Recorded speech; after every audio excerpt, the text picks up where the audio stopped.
Nagsisimula ang pelikula sa isang bayan sa Russia kung saan may isang mahiwagang nilalang na malayang tumatakbo sa isang taniman ng trigo. Napakabilis ng hayop. Nag-iiwan ito ng bakas ng maliwanag at gintong liwanag. Nang makabuo ito ng sapat na bilis, tumalon ito at naglaho sa mga ulap. Kinabukasan, maagang nagring ang kampanilya ng isang magsasaka upang tawagin ang tatlong anak na lalaki. Ang bunsong anak na si Ivan ang unang nagising at ginaisang ang kanyang mga kuya bago tumakbo papunta sa kampanaryo. Pagdating nila, natuklasan nilang wasak na ang lugar, at ang taniman ng trigo, ang tanging pinagkukunan nila ng kabuhayan, ay bahagyang nasira. Pinagalitan sila ng ama at inutusan na magbantay sa gabi. Ngunit ginamit ng dalawang kuya ang kanilang seniority para pilitin si Ivan na gawin ito mag-isa. Kinagabihan, mag-isang nagbabantay si Ivan sa gilid ng taniman ng trigo habang kausap ang alaga niyang hedgehog. Lahat ay tila normal hanggang makita niya ang anino ng isang malaking kabayo na papalapit. Nang makita siya ng kabayo, nagsimulang tumakbo palayo ito. Ngunit mabilis na naghagis ng lubid si Ivan at naipasok ito sa leeg ng kabayo. Subalit napakalakas ng kabayo kaya hinatak si Ivan sa mga taniman at parang pinadulas lamang sa damuhan. Nagliwanag ito na parang isang pilak na bituin habang hinihila si Ivan. Tumalon pa ito ng napakataas, at binigyan si Ivan ng tanawing nakakabighani ng buong nayon mula sa ulap. Pagbaba ng kabayo, napunta ito sa isang kumunoy. Habang bumagsak si Ivan sa matigas na lupa, nakita niyang lumulubog ang kabayo at tinulungan ito. Nakalimutan ang tunay niyang layunin. Tinali niya ang lubid sa isang windmill at dahan-daang hinayla ang kabayo palabas. Umiiyak ang kabayo sa takot at pagod.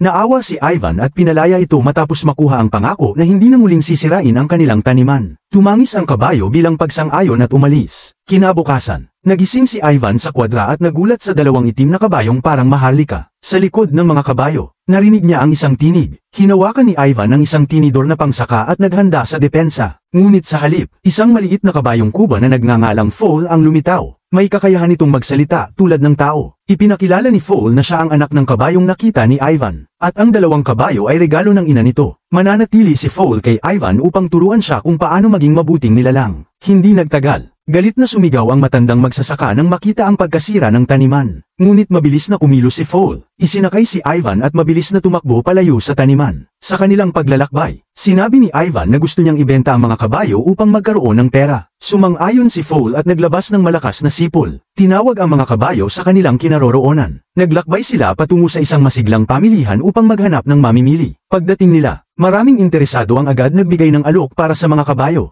Ngunit nagpasya si Ivan na ibenta lamang ang mga ito sa pinakamayaman sa lugar, na walang iba kundi ang Tsar. Nang makarating sa palasyo, nakita ng Tsar ang mga kabayo at nabighani. Iniutos niya agad sa kanyang mga tauhan na kunin ang mga kabayo. Sinasabing imposibleng magkaroon ng ganitong kayamanan ang isang dukhang magsasaka tulad ni Ivan. Nalungkot si Ivan at humingi ng tulong kay Foal, na muling naglabas ng sipol. Mabilis na bumalik ang mga kabayo kay Ivan at, habang tumatakbo, aksidenteng tinulak ang Tsar sa isang sako ng harina. Nagalit ng husto ang Tsar ngunit pinilit magtimpi dahil nasa harap ng maraming tao. Kasunod nito, iminungkahi ni Ivan ang isang palitan, dalawang pilak na sombrero kapalit ng mga kabayo. Ngunit sinabi ng isang tagapayo ng Tsar na palaging babalik ang mga kabayo sa kanilang tunay na amo. Dahil dito, inalok ng Tsar si Ivan ng trabaho bilang isang tagapag-ayos sa palasyo. Dahil sa kanyang pagiging inosente, tinanggap ni Ivan ang alok nang hindi nag-iisip ng mabuti. Nagsimulang magsaya ang mga tao sa paligid. Binansagan siyang ang tagapagpaamo ng mga hayop. Lumipas ang mga linggo, at unti-unting nakilala si Ivan ng mga karaniwang mamamayan. Nagsimula itong pagselosan ng Tsar, kaya't nag-isip siya ng paraan upang ipapatay si Ivan. Isang araw, nagbigay ng mungkahi ang kanyang tagapayo, ipadala si Ivan sa isang misyon upang hulihin ang maalamat na Firebird. Isa itong imposibleng gawain na tiyak na magdudulot ng kabiguan kay Ivan at magiging dahilan upang ipapatay siya.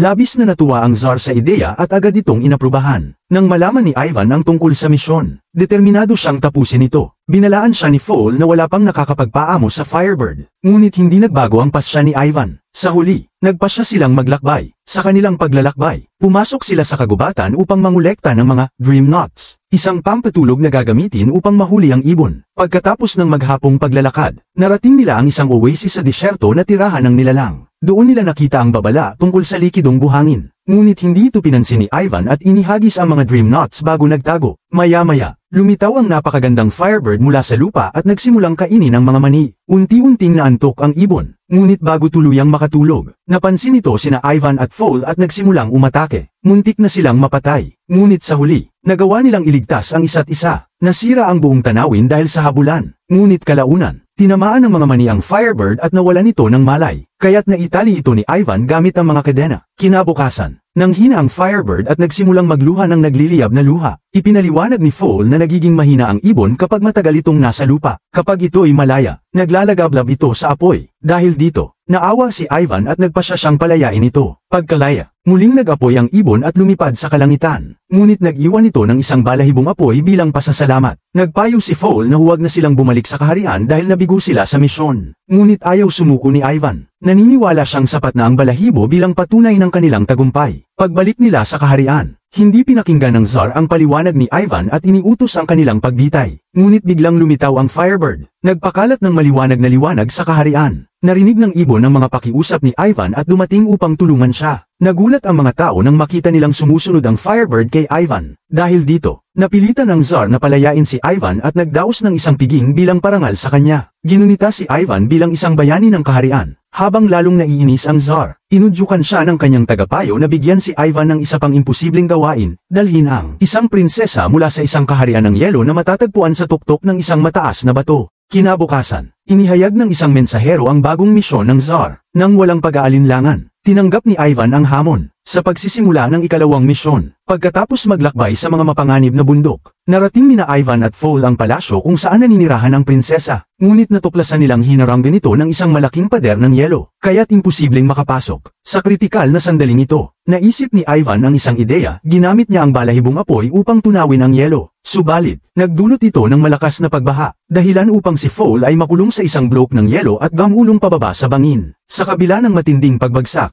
hindi nasugatan ang mahiwagang hayop. Samantala, pumasok si Ivan sa palasyo at nakita ang prinsesa. Nagpakilala siyang isang tagapagkasundo ng kasal mula sa Tsar. Ngunit sinabi ng prinsesa na wala siyang balak magpakasal dahil wala ng mga bayani sa mundo. Bilang pagsubok, bigla siyang tumalon mula sa bangin. Nagulat si Ivan ngunit agad siyang sumunod upang iligtas ito. Humanga ang prinsesa sa kanyang tapang at ginamit ang kanyang damit bilang parachute. Ngunit sa kamalas-malasan, aksidenteng nasira ito ni Ivan, kaya't pareho silang bumagsak ng mabilis. Sa huling sandali, dumating si Foal na may bagong pakpak at sinagip sila pareho. Kinagabihan, nagkampo ang tatlo sa gitna ng kagubatan bago magpatuloy sa paglalakbay pabalik sa kaharian. Alam ni Foal na nais ng Tsar na ipapatay si Ivan, kaya't sinubukan niyang kumbinsihin si Ivan na tumakas at iwan ang prinsesa. Ngunit tumanggi si Ivan. Kinabukasan, dumating sila sa kaharian, at sinalubong si Ivan bilang isang bayani. Nagulat ang lahat na buhay pa siya matapos ang misyon, kaya't napilitan ng Tsar na muli siyang gantimpalaan. Pagkalipas ng ilang oras, inamin ni Ivan kay Foal na nahuhulog ang loob niya sa prinsesa at nais siyang bisitahin. Dala ang mga bulaklak,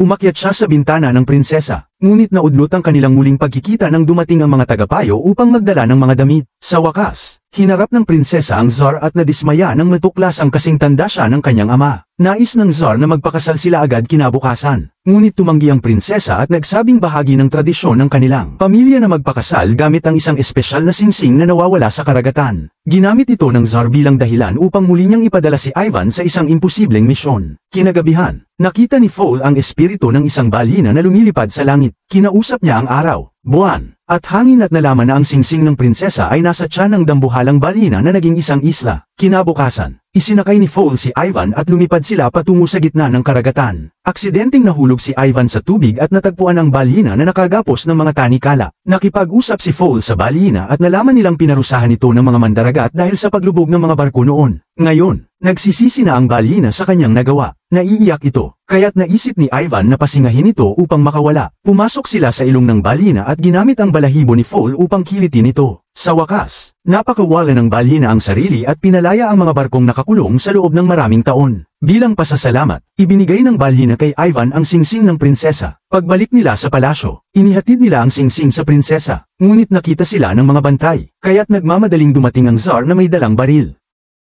Walang awa niyang binaril si Foal. Hinuli si Ivan ng mga gwardya at inakusahan ng tangkang pagdukot sa prinsesa. Handa na ang Tsar para sa kasal. Ngunit hiling ng prinsesa na dumaan muna siya sa isang ritual ng pagpapabata. Kinakailangan niyang maligo sa tatlong kaldero, isa na puno ng kumukulong tubig, isa na may yelo, at isa na may kumukulong gatas. Nagduda ang Tsar at sinubukan muna ito kay Ivan bilang pagsubok. Kinagabihan, lihim na inamin ng prinsesa kay Foal na alam niya kung paano malalampasan ang pagsubok sa pagpapabata. Isiniwalat niyang kailangan niyang ihulog ang singsing ng kanyang lola sa unang kaldero. isang balahibo ng Firebird sa pangalawa, at ang bulaklak ng buhay at kamatayan na tumutubo sa dulo ng mundo sa pangatlo upang mawala ang mga nakamamatay na epekto ng bawat isa. Alam ni Foal, na sugatan pa mula sa bala, na isang mapanganib na misyon ito at maaaring maging sanhi ng kanyang kamatayan. Ngunit, para sa kanyang matalik na kaibigan, nagpasya siyang hanapin ang mahiwagang bulaklak. Ginamit niya ang kanyang bilis upang makarating sa dulo ng mundo. Sa wakas, natagpuan ni Foal ang bulaklak. Ngunit binalaan siya nito na ang sinumang pumitas nito ay maghihintay ng kamatayan. Sa kabila ng babala, pinitas ni Foal ang bulaklak upang mailigtas si Ivan. Kinabukasan, inihayag ng Tsar na bibigyan si Ivan ng pagkakataong makabawi at inutusan siyang tumalon sa mga kaldero. Naniniwala si Ivan na mamamatay na siya kaya't buong tapang niyang inamin ang kanyang pagmamahal sa prinsesa. Tumalon siya sa unang kaldero ng kumukulong tubig. Ngunit agad na inihagis ng prinsesa ang singsing ng kanyang lola, kaya't lumabas si Ivan ng walang pinsala. Sa pangalawang kaldero, isang balahibo ng Firebird ang bumagsak, na muling nagligtas kay Ivan. Samantala, dumating si Foal dala ang bulaklak at inilagay ito sa pangatlong kaldero, na nagligtas kay Ivan sa huling pagsubok. Pagkatapos ng tagumpay, humarap si Ivan sa prinsesa na namangha sa kanyang pagbabago. Nabigla rin ang Tsar at naniniwalang totoong nagpapabata ang ritual. Tumalon siya sa unang kaldero, subalit, isang malaking bula ang lumitaw at inilayo siya nito. Sa halip na malungkot, natawa ang mga tao at nagsimulang sumigaw para kay Ivan. Samantala, napansin ni na Ivan at ng prinsesa na nawawala si Foal, kaya't naghanap sila. Natagpuan nila itong nakaupo, naghihintay ng kanyang kamatayan dahil sa pagpitas ng mahiwagang bulaklak. Ngunit ibinunyag ng prinsesa na ang babala ng bulaklak ay isang pagsubok lamang upang masukat ang tapang ng sinumang pumitas nito. Kung hindi ito pinitas ni Foal, totoong mamamatay siya. Masaya si Foal na bumangon at niyakap ang kanyang matalik na kaibigan. Nagtapos ang kwento sa kasal ni na Ivan at ng prinsesa. Sila ang bagong hari at reyna ng kaharian. Pinamumunuan ito ng may pag-ibig at katapangan.